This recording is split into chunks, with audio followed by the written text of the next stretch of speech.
লন্ডনের খবর নেওয়া যায়, সৌদি আরবের খবর নেওয়া যায়, আমেরিকার খবর নেওয়া যায়, সারা বিশ্বের খবর নেওয়া যায়। এখান থেকে মেলান্দর খবর নেওয়া যায়, 1 মিনিটও লাগবে না।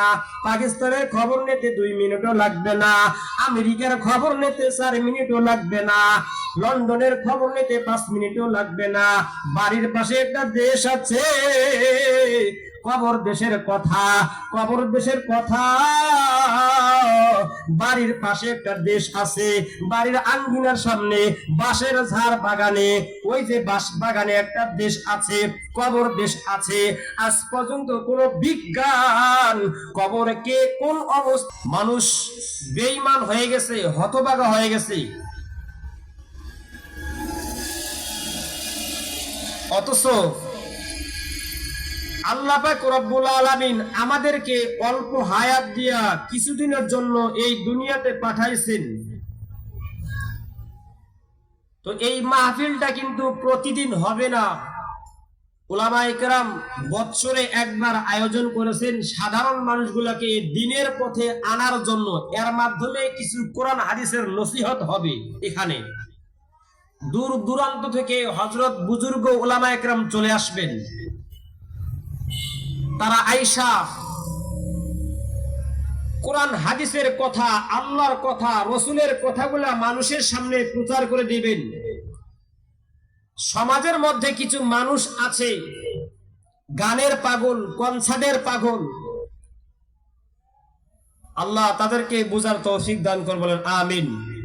আল্লাহ আমাদের সবাইকে কোরআনের কনসার্টে, আল্লাহর মাহফিলে, কোরআনের প্যান্ডেলে, উলামায়ে কেরামের প্যান্ডেলে আসার তৌফিক দান করুন, বলেন আমিন। যেই সমস্ত বান্দারা এটা রং তামাশার জন্য আয়োজন করে নাই, এটা খামাকা বসে থাকার জন্য আয়োজন করে নাই, ওনার চিন্তা চেতনা একটাই, তার উদ্দেশ্য একটাই, এই জাঙ্গালিয়া এলাকার যত মানুষ আছে সমস্ত মানুষগুলাকে আল্লাহর পথে আনার জন্য উনি এই আয়োজনটা করেছেন। এই জাঙ্গালিয়া এলাকার যত যুব সমাজ আছে, যত মানুষ আছে, তাদেরকে এক আল্লাহ তাআলার প্রতি, এক আল্লাহ তাআলার দিকে আহ্বান করার জন্য তিনি এই আয়োজনটা করেছেন। তার ব্যক্তিগত কোনো স্বার্থ নাই। এই জন্য আমি বলবো, জাঙ্গালিয়া এলাকার যত যুবক ভাই আছেন, আমার মাইকের আওয়াজ যতদূর পর্যন্ত যাচ্ছে, আমি সবাইকে এই কোরআনের মাহফিলে, উলামায়ে কেরামের মাহফিলে, এই জান্নাতের মাহফিলে আসার জন্য আমি মাহফিলের পক্ষ থেকে আহ্বান করব। যে যেখানে রয়েছেন আপনাদেরকে এই মাহফিলে আসার জন্য সবিনয় অনুরোধ করা হলো। মুহতারাম হাজিরিন, আমি যে আপনাদের সম্মুখে আয়াতে কারিমা তেলাওয়াত করেছি এবং আল্লাহ রাসূল সাল্লাল্লাহু আলাইহি সাল্লামের অসংখ্য হাদিস থেকে মশহুর হাদিস পাঠ করেছি, এই আয়াতের মধ্যে এবং হাদিসের মধ্যে মৃত্যু সম্পর্কে আলোচনা করা হয়েছে। আল্লাহ, আমি গুনাহগার, আমি যেন কিছু কথা আপনাদের সম্মুখে তুলে ধরতে পারি, বলেন আমিন। দুনিয়ার মধ্যে এমন কোন বিষয় নেই যে বিষয়ে মানুষের মধ্যে কোনো ইখতিলাফ নাই, মতপার্থক্য নাই।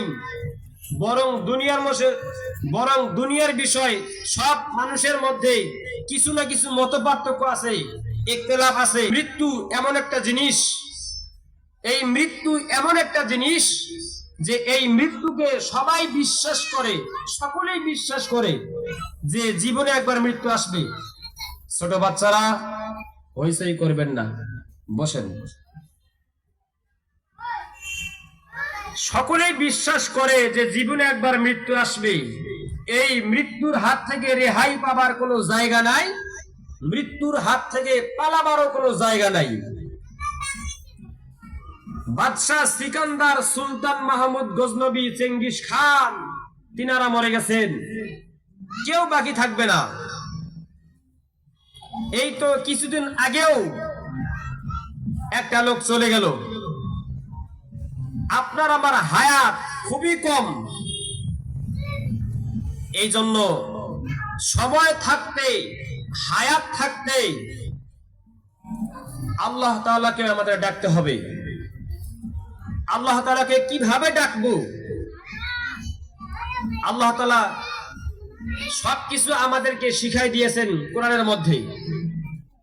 সবকিছু কোরআনের মধ্যে আল্লাহ তাআলা শিখাই দিয়েছেন। আল্লাহ তাআলা বলেন, এ আমার বান্দা, আমি তোমাকে ছাইরে দিছি। আল্লাহ তাআলা বলেন, এ আমার বান্দা, আমি তোমারে ছাইরে দিছি, কিন্তু একদিন তোমাকে আমার কাছে ফিরে আসতেই হবে। আল্লাহ তাআলা বলেন, একদিন তোমাকে আমার নিকট আসতেই হবে। সেই দিন আল্লাহর সামনে যখন আমরা দাঁড়াবো, সেই দিন আমরা আল্লাহর সামনে কথা বলতে পারবো না, কারণ পুরা 3.5 হাত বটিটা গোনায় জর্জরিত। কথা বলবো কেমনে? 3.5 হাত বটিটা গোনায় জর্জরিত, কথা বলার সুযোগ নাই। সেই দিন আল্লাহ তাআলা বলবেন, তুমি আমারে সিজদা করো। তুমি নামাজ দুনিয়াতে আদায় করেছো, এখন তুমি আদায় করো দেখি। সেই দিন আমার নেক আমল হয়ে যাবে সাথী। সেই দিন আমার নেক আমল হয়ে যাবে আমার সুপারিশ। দুনিয়ার মধ্যে কত সুপারিশ আছে, টাকার বিনিময়ে সুপারিশ করে, আছে না? স্বার্থের বিনিময়ে সুপারিশ আছে। দুনিয়ার সমাজের মানুষের মধ্যে নানান সুপারিশ আছে, কিন্তু আল্লাহ তাআলার দরবারে কোনো সুপারিশ খাটবে না। সেই সুপারিশ খাটবে নিজের নেক আমল। এটাই বাস্তব। নিজের নেক আমল আপনার জন্য সুপারিশ হবে। দুনিয়ার মধ্যে এমন কোনো বিষয় নেই যে বিষয়ে মানুষের মধ্যে ইখতিলাফ নাই, বরং সব বিষয়ের মধ্যে কিছু না কিছু মত পার্থক্য অবশ্যই আছে। তবে মৃত্যু এমন একটা বিষয়, মৃত্যু সকলেই বিশ্বাস করে। হিন্দু হোক, বৌদ্ধ হোক, খ্রিস্টান হোক, যেই ধর্ম আর যেই বর্ণের লোক হোক না কেন, সকলেই বিশ্বাস করে যে জীবনে একবার মৃত্যু আসবে। এই মৃত্যুর হাত থেকে রেহাই পাবার কোনো জায়গা নাই, মৃত্যুর হাত থেকে পালাবার কোনো জায়গা নাই। মৃত্যু সম্পর্কে আল্লাহ পাক রব্বুল আলামিন কোরআনের মধ্যে স্পষ্টভাবে বলে দিয়েছেন। আল্লাহ তাআলা বলেন, প্রত্যেকটা প্রাণীকেই মৃত্যুর স্বাদ গ্রহণ করতে হবে। আল্লাহ তাআলা বলেন, প্রত্যেকটা প্রাণীকেই মৃত্যুর স্বাদ গ্রহণ করতে হবে। এ জাঙ্গালি এলাকার যুবক ভাই, তোমরা যারা মৃত্যুকে ভয় পাও না, মৃত্যুকে দেখে যারা ভয় পাও না, আল্লাহ তাআলাকে দেখে যারা ডরাও না, তাদের উদ্দেশ্যে বলতেছি, মনে করতেছ আমি সারা জীবন বেঁচে থাকবো? না না না, সারা জীবন বেঁচে থাকার সময় নেই। যখন আল্লাহ পাক রব্বুল আলামিন মালাকুল মউতকে বলবে, যাও অমুক বান্দার জানটা বের করে লইয়া আয়, যখন এইভাবে আদেশ করবে, আল্লাহ পাক রব্বুল আলামিন যখন এইভাবে আদেশ করবে, বান্দা যেখানেই থাকো না কেন তুমি, মালাকুল মউতের সামনে কোনো কৈফিয়ত চলবে না, কোনো আরজি চলবে না, কোনো কৈফিয়ত চলবে না। মালাকুল মউত যখন আমাদের সামনে চলে আসবে, বরং 1 কোটি টাকা ঘুষ দিলেও মানবে না। মালাকুল মউত যখন বলবে, আল্লাহ অর্ডার করছে আমি তোমার জান বের করে নিয়ে যাব। মুহতারাম হাজিরিন, একটু লক্ষ্য করে শোনেন, মালাকুল মউত যখন আমাদের সামনে আসবে, একদিন হযরত ইব্রাহিম আলাইহিস সালাতু ওয়াস সালাম মালাকুল মউতকে জিজ্ঞেস করতেছেন, হে মালাকুল মউত, তুমি বদকারা জানকে কিভাবে কবজ করো, তা কি একটু আমারে দেখাইতে পারবানি? আমি একটু দেখবে চাই, তুমি বদকারা জানকে কিভাবে কবজ করো, আমার একটু দেখাও তো দেখি। হযরত মালাকুল মউত বলতেছেন, হে ইব্রাহিম, যদি আপনি আমার চেহারা দেখেন, যদি আপনি আমার চেহারা দেখেন, তাহলে কিন্তু সহ্য করতে পারবেন না। হযরত ইব্রাহিম বলতেছেন, আমি সহ্য করতে পারবো, তারপর আপনি আমার একটু দেখান। মনের মধ্যে আবেগ ছিল, মনের মধ্যে অনেক আশা আছে, আপনি আমার একটু দেখান।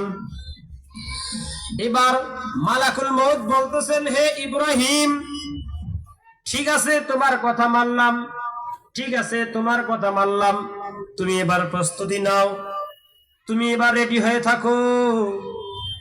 এইবার ইব্রাহিম আলাইহিস সালাতু ওয়াস সালাম প্রস্তুতি নিচ্ছেন। মালাকুল মউত তার এমন রূপ ধারণ করছে, এমন এক ভয়ানক আকৃতি রূপ ধারণ করছে যে তার শরীরের পশমগুলি খাড়া খাড়া হয়ে গেছে, তার নাক মুখ দিয়া আগুনের ফুলকি বের হচ্ছে। এই অবস্থা দেখে হযরত ইব্রাহিম আলাইহিস সালাতু ওয়াস সালাম জমিনের মধ্যে বেহুশ হয়ে পড়ছে। কিছুক্ষণ পর যখন ইব্রাহিমের হুঁশ ফিরছে, ইব্রাহিম আলাইহিস সালাতু ওয়াস সালাম মনে মনে একটু মন্তব্য পেশ করতেছেন, মনে মনে বলতেছেন, দুনিয়ার পাপিষ্ঠ গুনাহগার বান্দাদের জন্য, দুনিয়ার মুসলমানদের জন্য আল্লাহর পক্ষ থেকে যদি কোনো শাস্তি না থাকে, এই অবস্থায় যদি মালাকুল মউতকে দেখে, মালাকুল মউতকে দেখলেই এমনিতেই তার অবস্থা নষ্ট হয়ে যাবে, এমন এক ভয়ানক রূপ ধারণ করছে। এই জন্য ভাই, মালাকুল মউত সর্বদা আমাদের পিছনে ধাওয়াইতেছে, মালাকুল মউত সর্বদাই আমাদের পিছনে ধাওয়াইতেছে। ভাই, আমাদের সকলকে অন্ধকার কবরে যাইতেই হবে, অন্ধকার কবরে যাইতেই হবে। এই দুনিয়াতে আমরা চিরদিন থাকবো না। এই দুনিয়াতে আল্লাহ পাক রব্বুল আলামিন আমাদেরকে অল্প হায়াত দিয়ে পাঠাইছেন। মইরা গেলে আর কেউ ফিরে আসবে না, মইরা গেলে ফিরে আসে না। ও মন জানো না, মইরা গেলে ফিরে আসে না, মইরা গেলে ফিরে আসে না। মাটির খাঁচা ভাঙ্গা যেদিন উইরা যাইব পাখি, ওইরা রইব খাঁচায় আমার দেখবে সবার আখি। মাটির খাঁচা ভাঙ্গা যেদিন উইরা যাইব পাখি, ওইরা রইব খাঁচায় আমার দেখবে সবার আখি।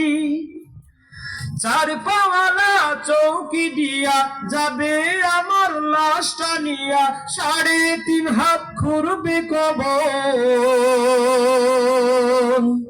তারই খবর রাখলাম না।